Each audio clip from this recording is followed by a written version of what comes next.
Assalamualaikum warahmatullahi wabarakatuh. Perkenalkan, nama saya Nela Rahma. Saya dari Prodi PJJ Akuntansi. Di sini saya ingin mempresentasikan hasil UTS saya mata kuliah Akuntansi Keuangan 1 atau AK306. Baiklah, saya di sini menjelaskan tentang yang pertama ada laba rugi, yang kedua ada neraca, 3 arus kas, 4 bank dan kas kecil, yang kelima ada piutang. Kita masuk ke soal.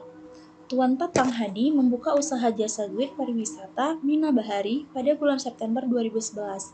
Selama bulan September 2011, melakukan transaksi sebagai berikut. 1 September, Mina Bahari menerima modal berupa kas sebesar Rp20.890.000 dan peralatan sebesar Rp34.810.000. 4 September, membeli peralatan secara kredit sebesar Rp3.050.000. Pada 5 September, membeli bahan habis pakai secara tunai sebesar Rp1.820.000. Pada tanggal 10 September, menerima pendapatan atas jasa yang diberikan sebesar Rp20 juta. 11 September, membayar sewa bulan September 2011 sebesar Rp13.790.000. 14 September, membayar beban utilitas sebesar Rp10.050.000. Pada 15 September, menerima pendapatan atas jasa yang belum dilakukan sebesar Rp4.800.000. 19 September, menyelesaikan jasa gue tetapi belum menerima pembayaran sebesar Rp21.900.000.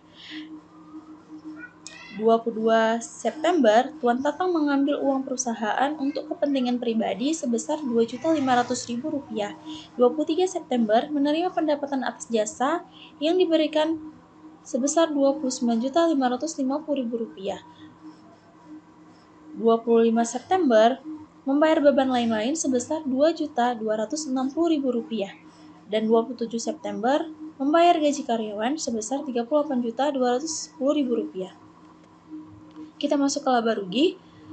Pendapatan jasa sebesar Rp74.760.000. Itu letaknya di kredit ya. Total pendapatan sebesar Rp74.760.000. Beban sewa sebesar Rp13.790.000. Beban utilitas Rp10.050.000.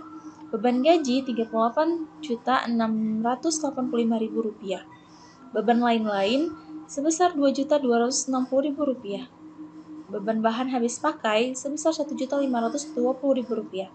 Beban penyusutan peralatan sebesar Rp1.500.000. Total beban semua beban ditambah dan hasilnya menjadi total beban 74 juta. Total pendapatan dikurang total beban Rp74.760.000 dikurang Rp67.805.000. Hasilnya adalah laba, yaitu sebesar Rp6.955.000.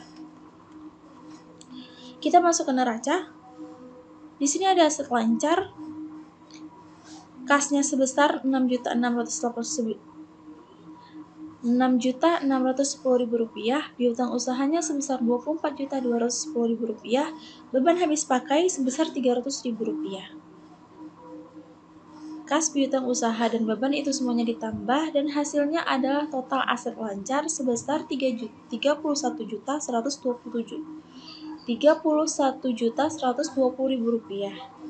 Kemudian ada aset tetap, yaitu peralatan sebesar Rp37.860.000, akumulasi penyusutan peralatan sebesar Rp1.500.000. Peralatan dikurang dengan akumulasi penyusutan dan hasilnya adalah total aset tetap sebesar Rp36.360.000. Kemudian ada liabilitas, yaitu utang usaha sebesar Rp3.050.000, utang gaji sebesar Rp475.000, pendapatan diterima di muka sebesar Rp3.800.000. Semuanya utang usaha, utang gaji, dan pendapatan itu ditambah dan hasilnya adalah total liabilitas sebesar Rp7.325.000. Kemudian ada ekuitas. Modal adalah Rp60.155.000. Kemudian ditotalkan menjadi Rp60.155.000. Tetap ya, sama-sama dengan modal. Kemudian modal ditambah total ekuitas, hasilnya adalah total liabilitas dan ekuitas. Kemudian ada ekuitas, di sini ada modalnya sebesar Rp60.155.000. Ditotalkan ya, namanya total ekuitas, yaitu sebesar Rp60.155.000. Total liabilitas ditambah dengan ekuitas sama dengan Rp67.155.000. Selesai di neraca ya. Baik, kita masuk ke laporan perubahan ekuitas atau arus kas. Modal 1 September 2011, setoran modal 1 September 2011.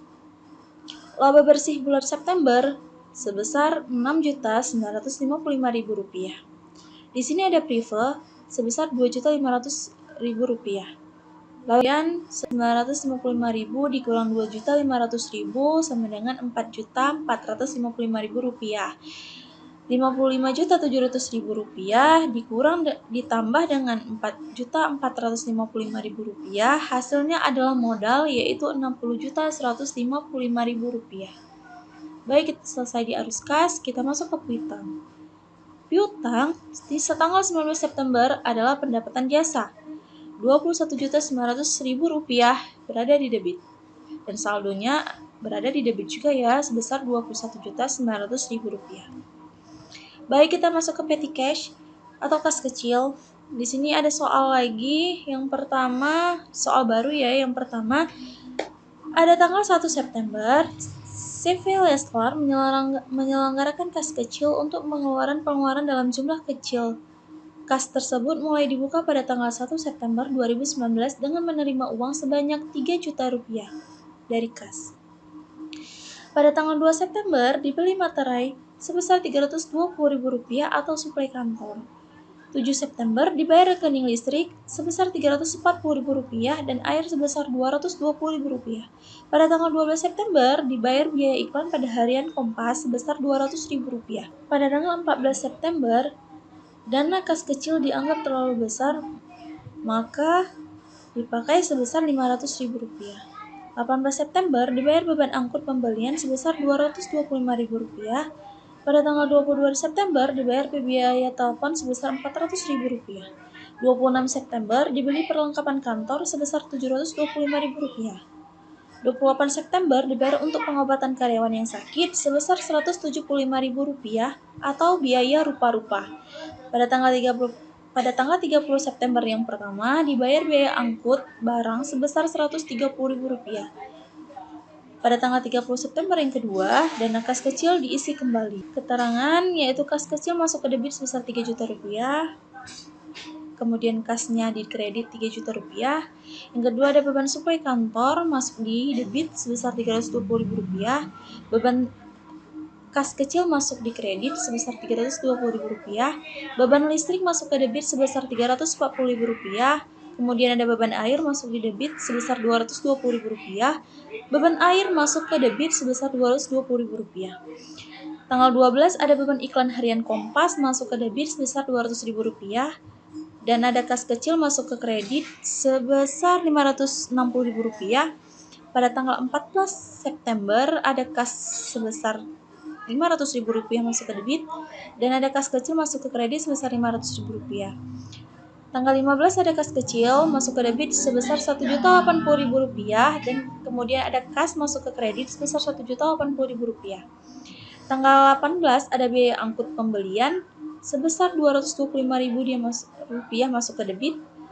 Ada kas kecil sebesar Rp225.000 masuk ke kredit. Tanggal 22 ada biaya telepon sebesar Rp400.000 itu masuk ke debit. Kemudian ada kas kecil masuk ke kredit sebesar Rp400.000. Tanggal 26 September beban perlengkapan kantor masuk ke debit sebesar Rp725.000. Kemudian ada kas kecil masuk ke kredit sebesar Rp725.000. Pada tanggal 28 September ada biaya rupa-rupa, dia masuk ke debit sebesar Rp175.000. Kemudian ada kas kecil masuk sebesar Rp175.000. Kemudian pada tanggal 30 September yang pertama, biaya angkut barang sebesar Rp130.000 masuk ke debit. Kemudian ada kas kecil masuk ke kredit sebesar Rp130.000. Pada tanggal 30 September yang kedua, ada kas kecil masuk ke debit sebesar Rp1.655.000. Kemudian ada kas masuk ke kredit sebesar Rp1.655.000. Baik, sekian presentasi saya. Terima kasih. Assalamualaikum warahmatullahi wabarakatuh.